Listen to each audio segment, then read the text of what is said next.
Hello, this is John West. I'm a senior fellow at Discovery Institute at the Center for Science and Culture, and I am also the director of a new film called Human Zoos that tells about a pretty tragic history in American history that most people don't know about, where we put people on display as examples of human evolution, and especially people we considered lower stages of human evolution. This happened in the early decades of the 20th century. And so where I am right now it's actually a quite beautiful residential neighborhood with very wealthy homes on the outskirts of Washington University in St. Louis. Now, why am I here? Well, actually, part of the film deals with the St. Louis World's Fair, because at the St. Louis World's Fair, they put several thousand people imported from all around the world on public display as lower stages of evolution.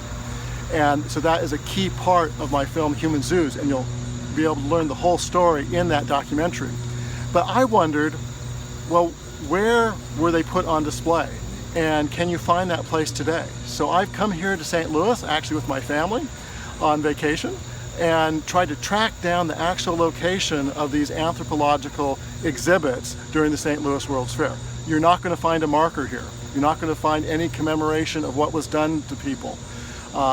Instead, you may have a hard time finding it, but thanks to some researchers and librarians at the Research Library of the Missouri State History Museum and some old maps, I think we've been able to, in fact, identify the place where the anthropological villages were.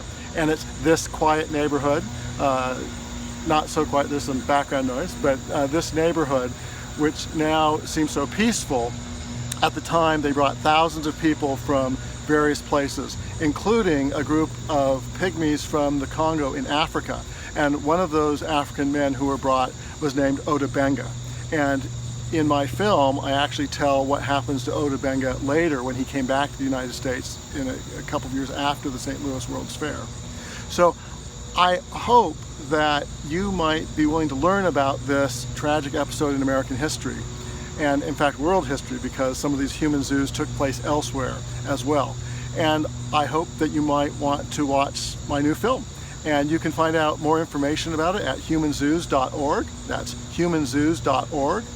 And you can also go to Amazon and watch it directly, buy the DVD or Blu-ray or stream it. So this is John West for Discovery Institute, and I hope that you will check out my new film, Human Zoos.